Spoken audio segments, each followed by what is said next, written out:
The Taeguk floated in the darkness for 3 days. No power, no heat. The crew huddled together in the few compartments that still had emergency life support, rationing oxygen, sharing body warmth. They had gambled everything and survived, but survival was starting to look like a temporary condition. On the bridge, Jiwoo monitored the distress beacon running on emergency batteries. They had broadcast their position to Earth, but the Union blockade was still in place. Would human ships even be able to reach them? Or would Union forces arrive first? Mirai sat beside him, her breath visible in the freezing air. Sir, I've been thinking. Even if we get rescued, what happens next? We destroyed their planet killer. They'll want revenge, maybe, Jiwoo said. Or maybe they'll finally understand we're serious about freedom. On the 3rd day, sensors detected ships approaching. Lots of ships. Jiwoo felt his heart sink. Too many for a rescue mission. This was a fleet. But when the ships emerged from quantum space, he saw something impossible. Human vessels, Union vessels, and ships from species he'd never seen before, all traveling together. At their head was a Velian cruiser broadcasting a message. Taeguk, this is Ambassador Yor-Esh of the Velian Commonwealth. We're here to bring you home. The rescue operation was massive. Engineering teams swarmed the Taeguk, bringing her systems back online. Medical personnel treated the crew for hypothermia and exposure.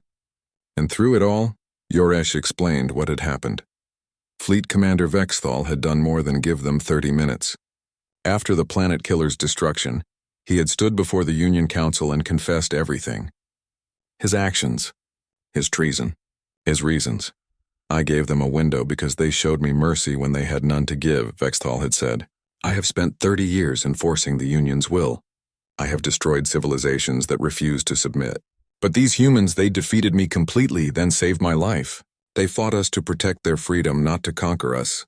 They destroyed a weapon of genocide while saving the workers who built it. Tell me, honored council, when was the last time we showed such restraint? The council had been in chaos. Some called for Vexthal's immediate execution. Others demanded sanctions against Earth be increased. But the Velians, Manthari, and Karathi had walked out. 3 more species followed them. Together they declared the formation of a new coalition of free worlds, and they invited humanity to join as an equal member. The Union had fractured. The remaining species tried to hold together, but the damage was done. Smaller civilizations across the galaxy began questioning the treaties that bound them. The word freedom spread like fire. Yor-Esh met with Jiwoo aboard the Velian cruiser once the Taeguk was stable enough for transport. The ambassador was tall and thin, with crystalline skin that refracted light into rainbows. You've changed the galaxy, Captain Han, Yor-Esh said. The Union controlled through fear and overwhelming force. You showed that force can be matched. And more importantly, you showed it can be used responsibly. That terrified them more than your weapons. What happens now?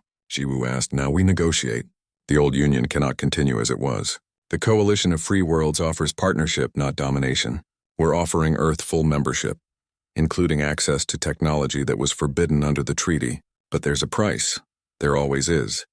The Coalition needs to know that humanity won't become what the Union was, that you'll use your power to protect, not to conquer. Can you promise that? Jiwoo thought about his daughter, about Earth, about the crew that had followed him into the dark. I can't promise what humanity will do. I'm just one captain. But I can promise what I'll do. And I'll teach anyone who'll listen that mercy isn't weakness. It's the hardest form of strength. Yor-Esh's crystalline face somehow conveyed a smile. That's good enough for me. The journey back to Earth took 2 weeks. When they arrived, the Union blockade was gone, replaced by a mixed fleet of human and coalition vessels. The planet celebrated like nothing in living memory. 300 years of oppression had finally ended. Jiwoo was offered a promotion to Admiral, command of Earth's new defense fleet. He turned it down. He had seen enough war, made enough hard choices. He wanted to go home, see his daughter, maybe teach at the academy someday.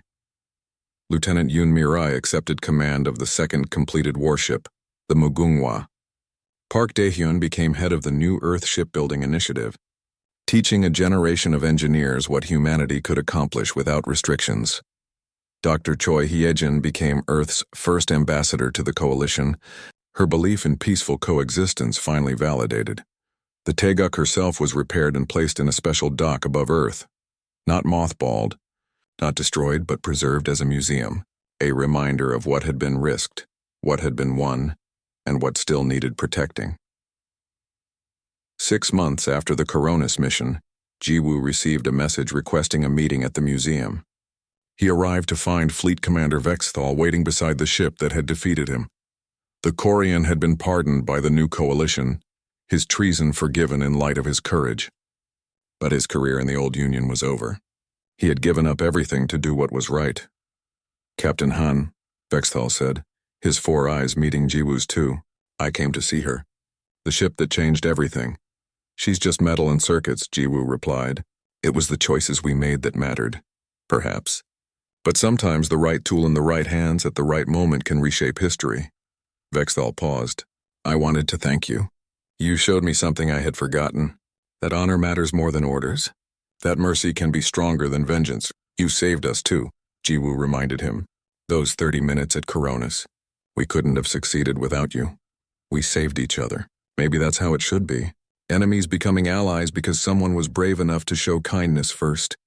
They stood together in silence, looking up at the Taeguk, the most powerful warship humanity had ever built.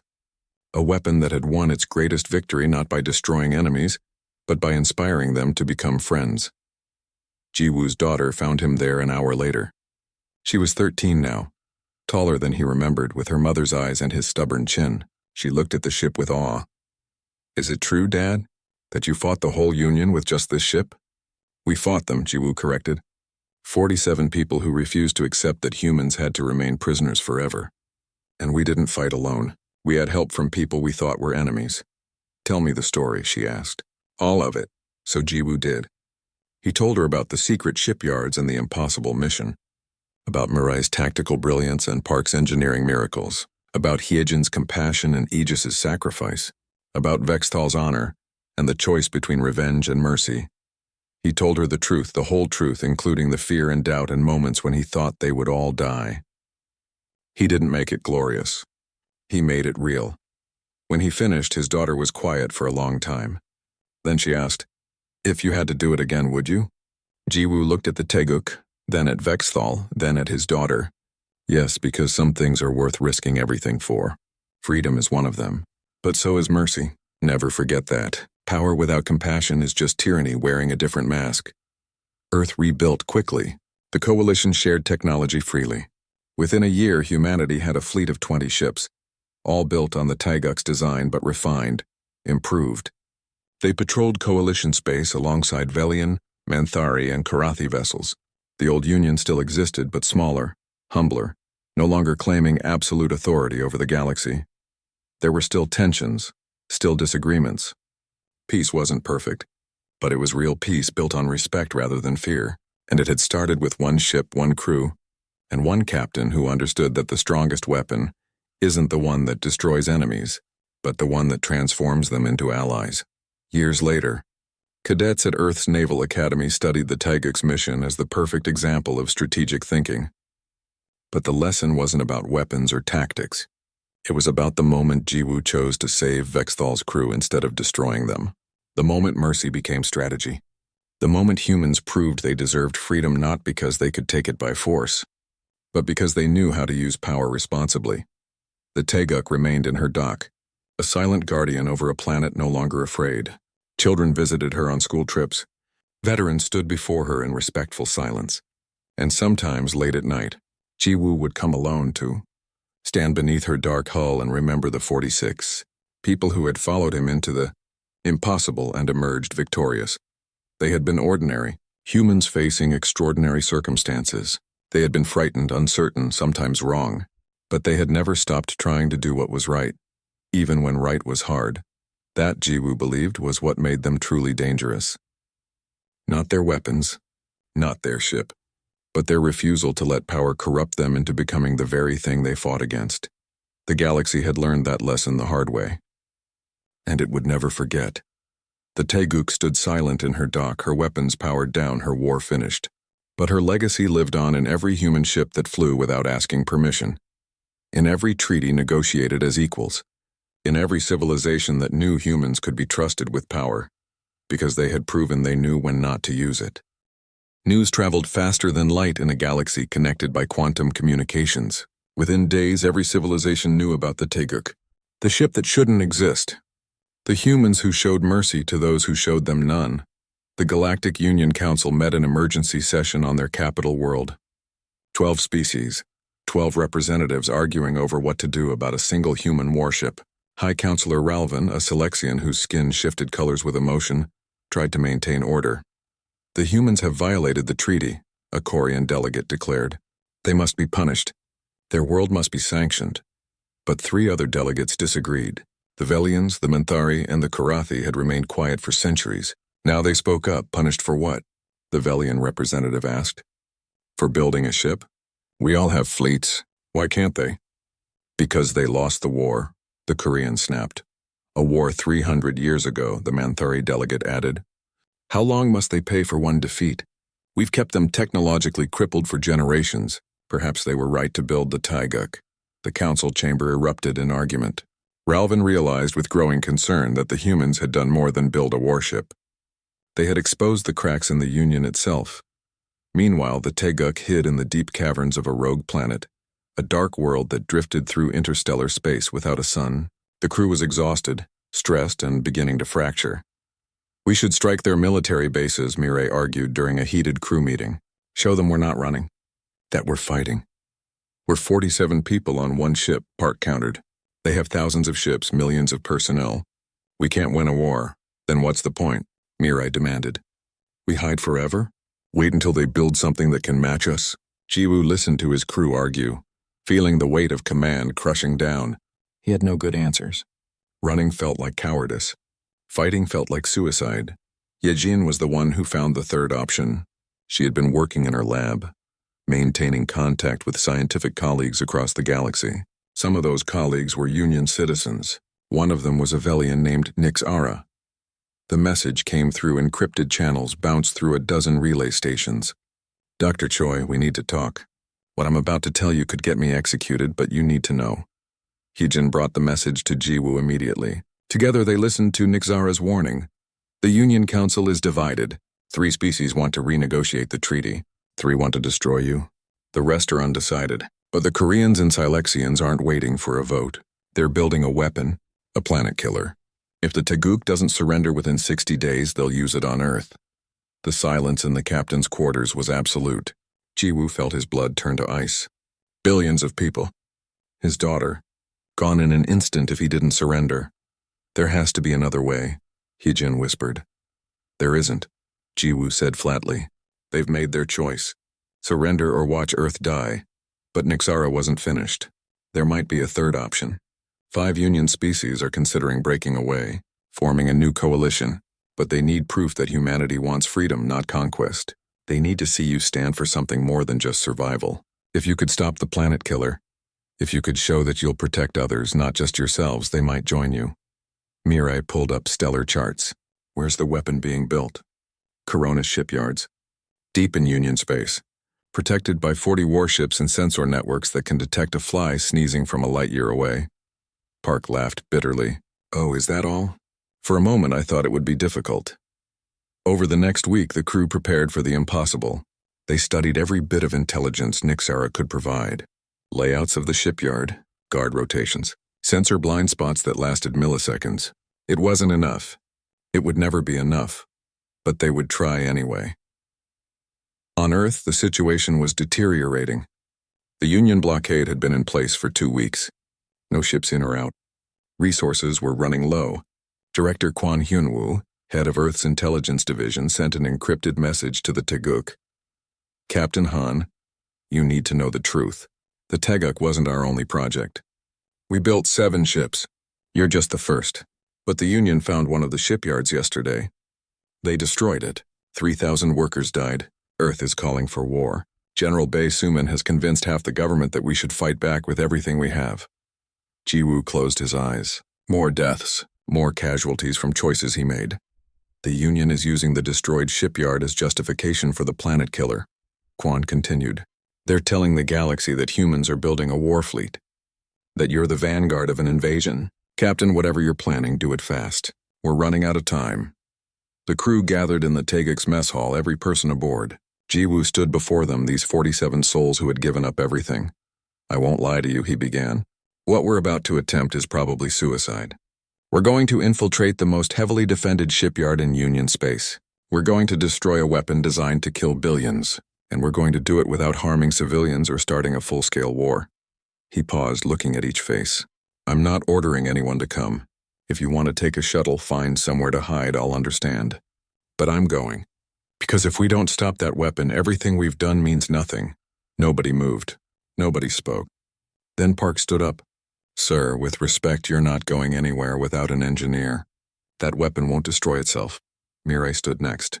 And you'll need someone to shoot straight. One by one, every crew member rose. Hijen was last. We started this together, Captain. We'll finish it together. Jiwoo felt something break inside him and something else strengthen. These weren't just his crew anymore. They were his family. The Taeguk left the rogue planet, her quantum drives pushing toward Union space. As they traveled, another message arrived, this one unexpected. It was from Fleet Commander Vexthal. Captain Han, I know what you're planning. The whole Union knows about the planet killer. Many of us are ashamed. This is not what the Union was supposed to be. I've been assigned to command the defense fleet at Corona's shipyards. When you arrive, I'll be waiting. I owe you a debt, human. But I also have my duty. I hope you understand. Jiwoo recorded a reply. Commander Vexthal, I do understand. I hope you understand that I can't let that weapon be completed. Whatever happens at Coronas, know that I respect you. You're a good soldier in a bad situation. We both are. As the Taeguk approached Union space, sensors began detecting the massive defense network. 40 warships, just as Nixara had warned. Orbital weapons platforms, sensor arrays that could detect quantum signatures from millions of kilometers away. Captain, Aegis announced, probability of successful infiltration is 4.7%. Mirai checked her weapons. Park ran final diagnostics on the quantum drive. Harjin prepared medical bay for casualties they probably wouldn't survive long enough to treat. 4.7%, Jiwoo repeated. I've faced worse odds. When? Park asked. Never, Jiwoo admitted. But there's a first time for everything. The Taeguk slipped into Union space like a shadow, beginning the approach to Corona's shipyards. Somewhere ahead, in those massive construction bays, a weapon capable of destroying worlds was nearing completion. And somewhere else on a distant command ship, Fleet Commander Vexthal watched his sensors and remembered the human who had saved his life. Honor demanded honor in return. But duty demanded obedience. Vexthal didn't know which would win until the moment arrived. The galaxy held its breath. The Taeguk flew toward destiny. And in 47 hearts, hope warred with fear, neither quite winning, both refusing to surrender. The Taeguk drifted at the edge of the Corona system, engines cold, every system running on minimal power. They were invisible, or as close to invisible as a starship could be. Ahead, the massive shipyards glowed with the light of 1,000 work crews building the galaxy's next nightmare.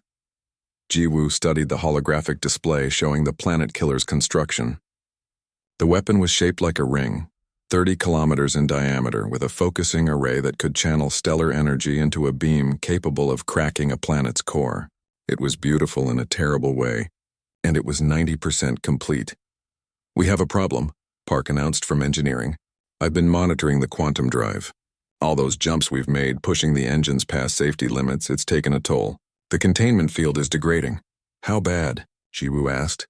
Bad enough that I can't guarantee we'll make it out of here. We might get one more jump, maybe two if I'm lucky and the universe loves us. After that, the drive could tear itself apart. Mirai turned from her station. So we're trapped here even if we succeed.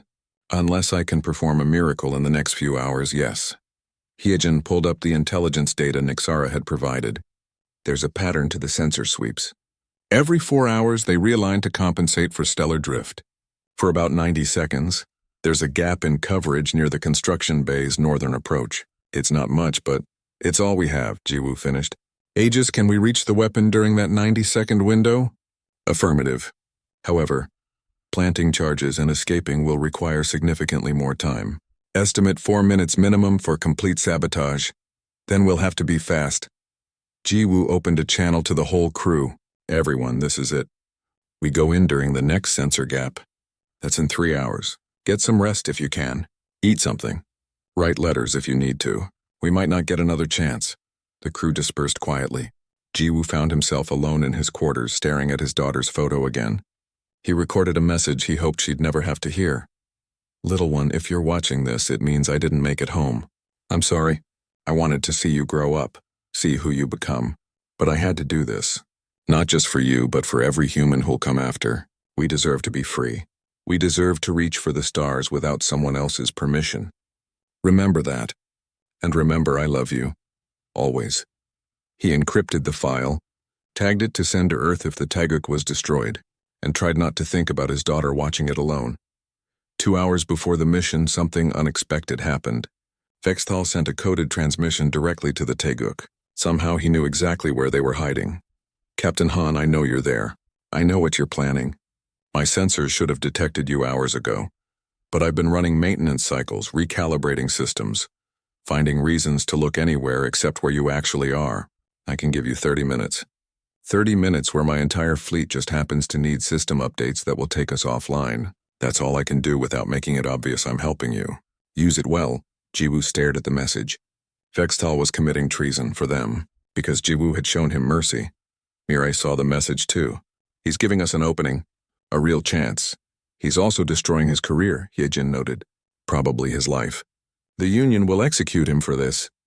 Then we better make it count, Park said grimly. If he's giving us 30 minutes, we take the full 30.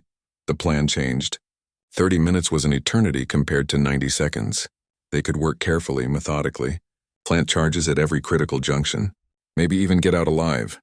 When the time came, Vexthal was true to his word. 40 Union warships suddenly went dark for scheduled maintenance. Every sensor array realigned simultaneously. The defensive grid showed holes large enough to fly a moon through. The Taeguk slipped forward like a ghost. No one challenged them. No alarm sounded. They docked with the Planet Killer's construction ring as if they belonged there. Jiwoo led a team of 12 into the weapon itself, carrying antimatter charges that Park had prepared. The interior was vast, a cathedral of destruction filled with power conduits and focusing crystals. Union workers moved around them, busy with their tasks, not realizing enemies walked among them. "Plant the charges at these junction points." Park transmitted coordinates to each team member. "When they blow, the whole structure will cascade. Nothing will survive." They worked in silence, moving through the weapon with practiced efficiency. 15 charges placed, 20, 30. Everything was going perfectly, too perfectly. Then he just spoke directly into Jiwoo's helmet. "Captain, I'm detecting an anomaly. The quantum drive containment field just failed. I have enough power for one more jump, but only one, and I cannot jump with the crew scattered throughout the station. I can save the crew by beaming them to nearby Union vessels, or I can save the ship and crew together, but not both." Jiwoo's blood froze. Save the crew or save the ship? The Taeguk was humanity's greatest weapon, but his crew were people. Living, breathing people who trusted him. "How long until the charges detonate?" he asked. 17 minutes. Not enough time to evacuate normally. Not nearly enough. Jiwoo made the hardest decision of his life. All teams returned to the ship immediately. "We're leaving in 10 minutes. "Sir," one of the team members protested, "we haven't finished placing all the charges." "I know, but we're leaving anyway, move." The crew raced back through the weapons corridors. Behind them, the antimatter charges counted down. Union workers still had no idea what was happening. In 11 minutes, thousands of them would die. Back on the bridge, Jiwoo confronted an impossible choice. Aegis those workers. The Union personnel on the station. Can we evacuate them? Negative, Captain. Insufficient time and resources. If we attempt evacuation, we will be caught in the explosion. Mirai understood immediately. Sir, we can't save them. Not without killing ourselves. Then we beam the crew to Union ships and I stay with the Taeguk, Jiwoo said. Aegis and I can make the jump alone. No, Park said flatly. We started this together. We don't leave anyone behind. Not even you. Hyejin was already working at her console. Wait. Captain, what if we don't evacuate the workers? What if we warn them? A general alert anonymous saying there's been a reactor breach or something. Give them time to escape. That'll alert the Union fleet, Mirai protested. Vextal's fleet is still offline for maintenance, Hyejin countered. They can't respond even if they wanted to. By the time his 30 minutes is up, the workers will be clear and will be gone. It was desperate. It was risky, but it meant not killing thousands of innocents. Jiwoo made the call, do it. Broadcast the warning. All hands prepare for immediate departure. The anonymous alert went out across all frequencies. Critical reactor breach in planet killer weapon system. All personnel evacuate immediately. This is not a drill. Evacuate now. Union workers dropped their tools and ran. Emergency shuttles launched in every direction.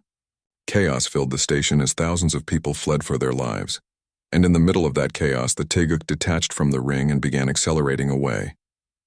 The Union defense fleet, coming back online, detected her immediately. But Vexthal gave one more order. All ships hold fire. Maintain position. His officers stared at him in disbelief. Sir, the human vessel, I said hold fire. That's an order. The Teguk ran. Behind her, the antimatter charges reached zero. The planet killer didn't just explode. It unmade itself, matter and antimatter annihilating in a burst of energy that turned the night into day. The shockwave caught the fleeing evacuation shuttles, but they were far enough away to survive. The Teguk was at the edge of the blast radius, her shield screaming as reality itself tried to tear her apart. Jump now, Jiwoo ordered. Park rerouted every bit of power available. Life support to minimal. Weapons offline. Shields dropped. Aegis's core donated every spare processing cycle. Everything went to the quantum drive. The Teguk disappeared just as the explosion reached her, torn from one part of space and thrown to another in a desperate, impossible leap that should have killed everyone aboard. They reappeared in the Kuiper Belt dead in space. No power, no engines. Just a dark ship drifting with a crew that had somehow survived. In the silence, Park's voice came over the comm, weak but victorious. I'll be damned. We made it, but they weren't safe yet. They were helpless, floating, unable to move or defend themselves. If the Union found them now, it was over. Jiwoo broadcast a final message to Earth. This is Captain Han Jiwoo of the Teguk. Mission accomplished. The planet killer is destroyed. We're disabled near Neptune. If anyone can hear this, we could use a rescue.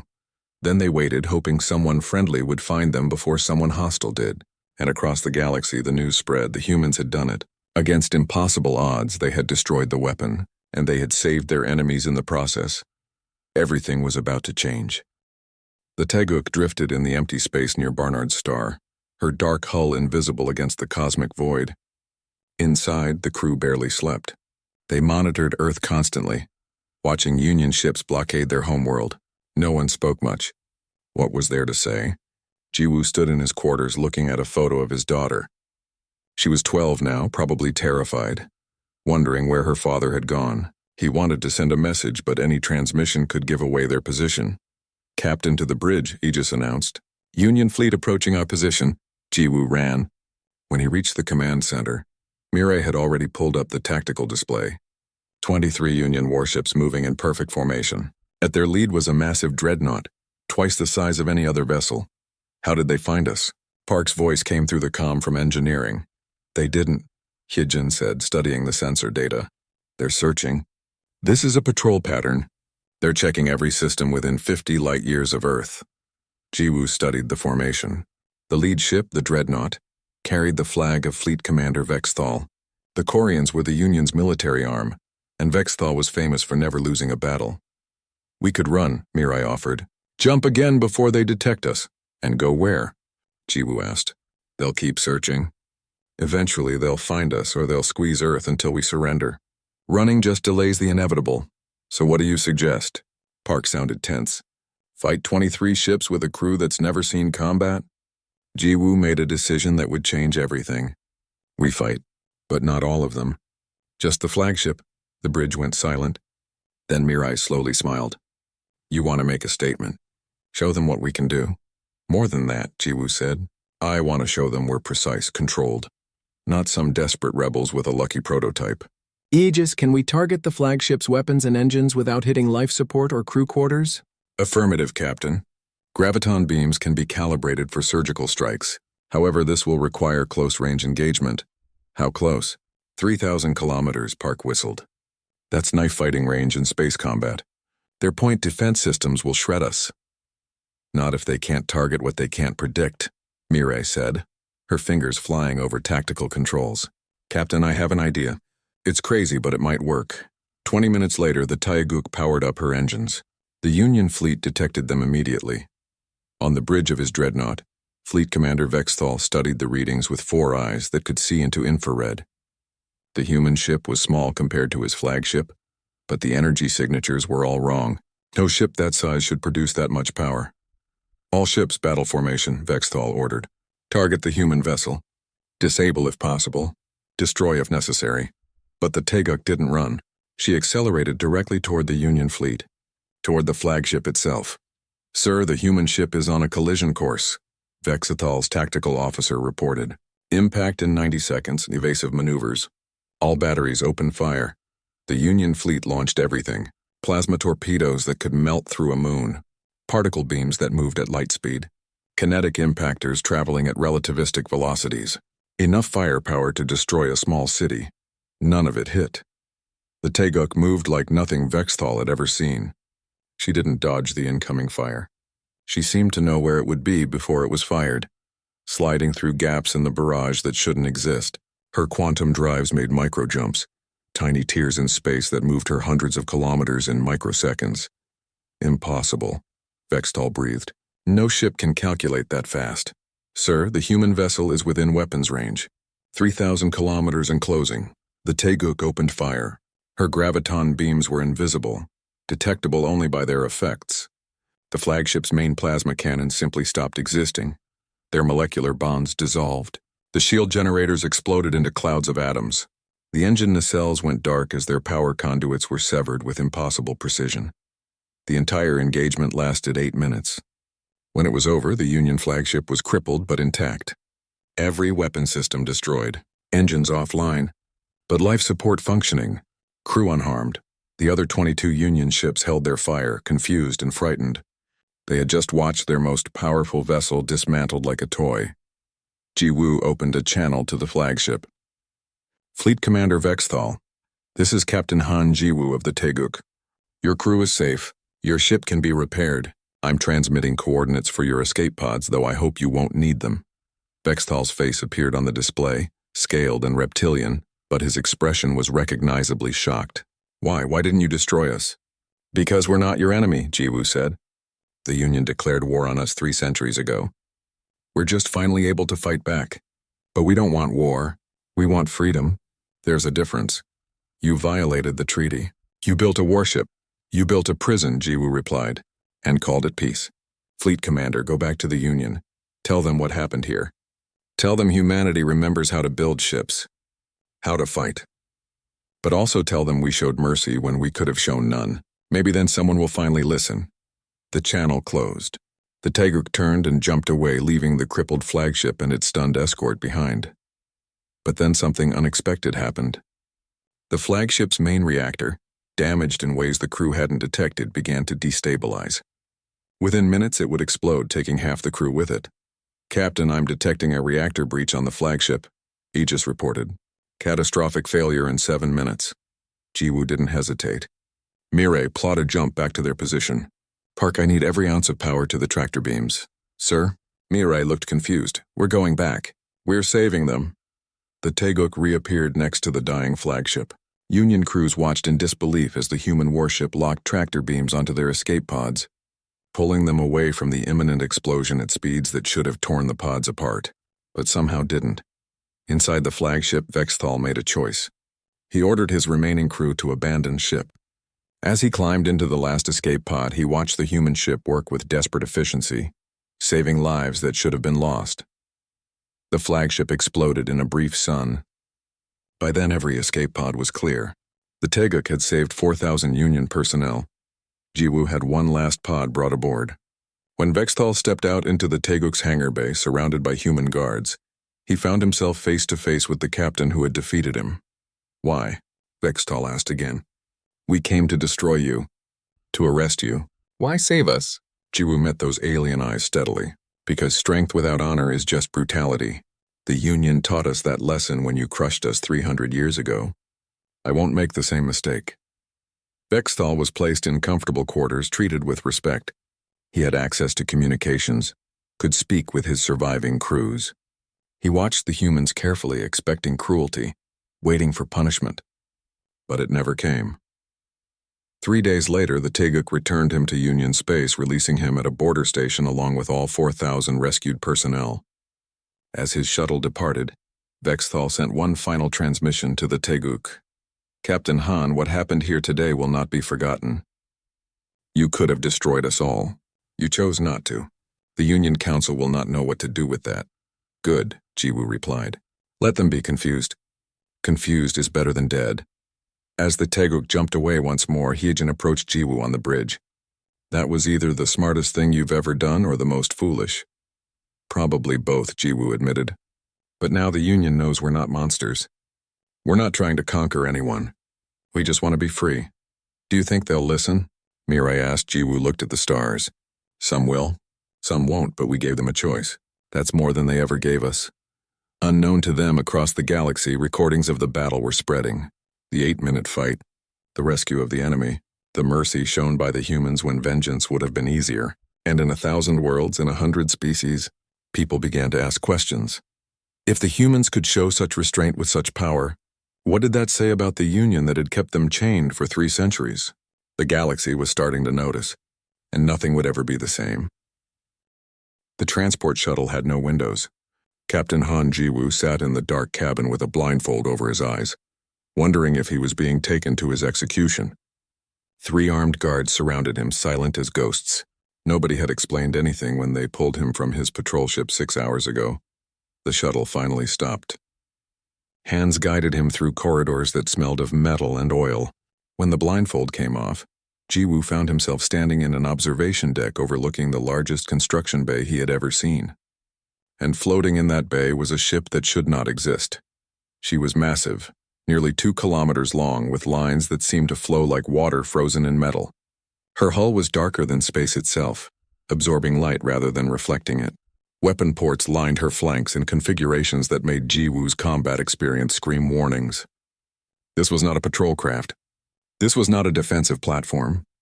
This was a warship, and building warships had been forbidden for 300 years. Beautiful, isn't she? Admiral Lee Sujin stood beside him, her gray hair pulled back severely. We call her the Teguk. Jiwoo's mouth felt dry. This violates the Treaty of Proxima. Every clause. They'll destroy Earth if they find out. They already suspect something, Lee said calmly, which is why we're accelerating the timeline. Captain Han, you've been chosen to command her. No. Jiwoo stepped back. I have a daughter, a life. I can't. Your daughter is why you must, Lee interrupted. Do you want her to live under the Union's boot forever?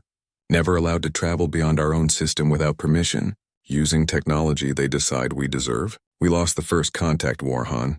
We've paid the price for 3 centuries. This ends now. Jiwoo looked at the ship again. Part of him felt awe. The rest felt terror. How is this even possible? The Union monitors everything. Our factories, our resources, our research. Lee smiled coldly. We've been planning this for generations. Scavenging alien tech from debris fields, theoretical research disguised as civilian projects. 5,000 people have worked on this project. 5,000 people willing to risk everything for humanity's freedom. She handed him a data pad. These are the Teguk's specifications. Read them. Then decide. Jiwoo scrolled through the information and his hands began to shake. The ship had quantum displacement drives that could cross the galaxy in weeks. Graviton weapons that could tear apart molecular bonds. Adaptive shields that learned from every attack. And most illegal of all, an artificial intelligence core named Aegis, something the Union had banned after the war.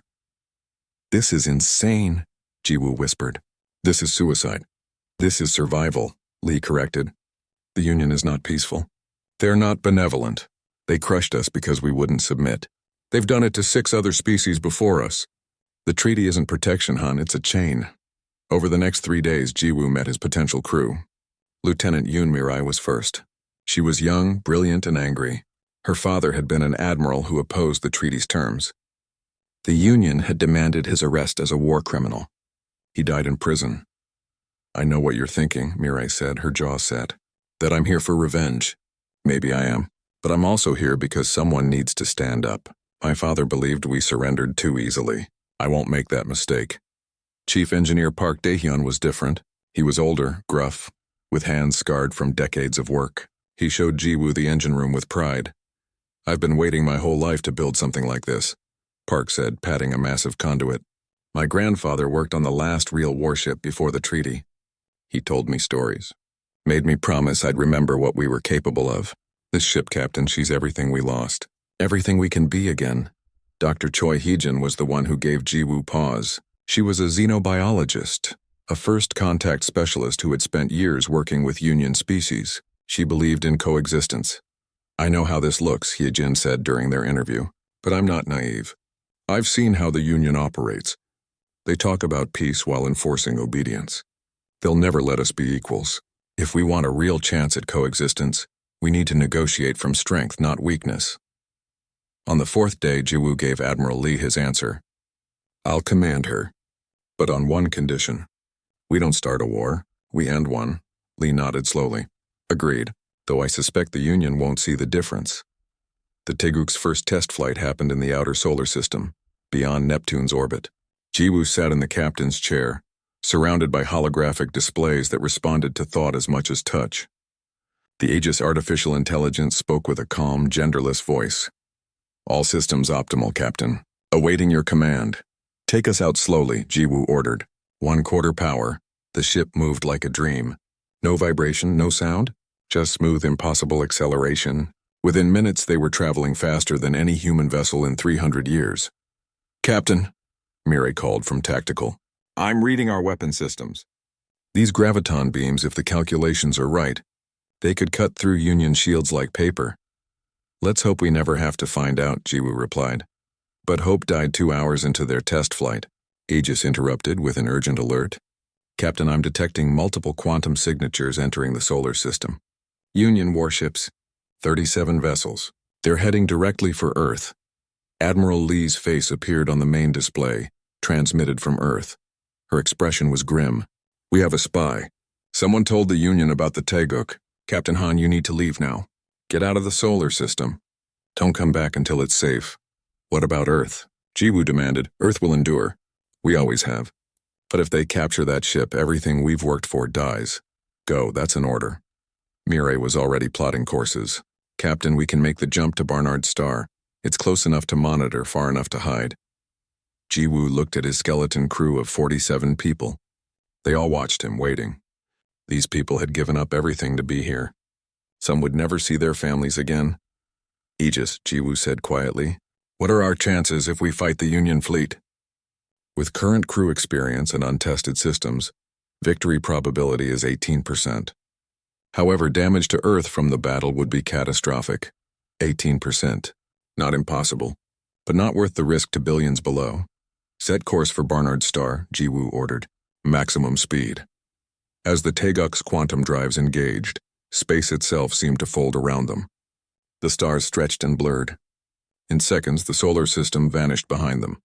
Chief Park appeared on the engineering deck display. Captain, that was the smoothest quantum jump I've ever felt. This ship, she's something special. She better be, Jiwoo replied, because we just became the most wanted criminals in the galaxy. Behind them, invisible across the light years, Union ships surrounded Earth. The occupation had begun.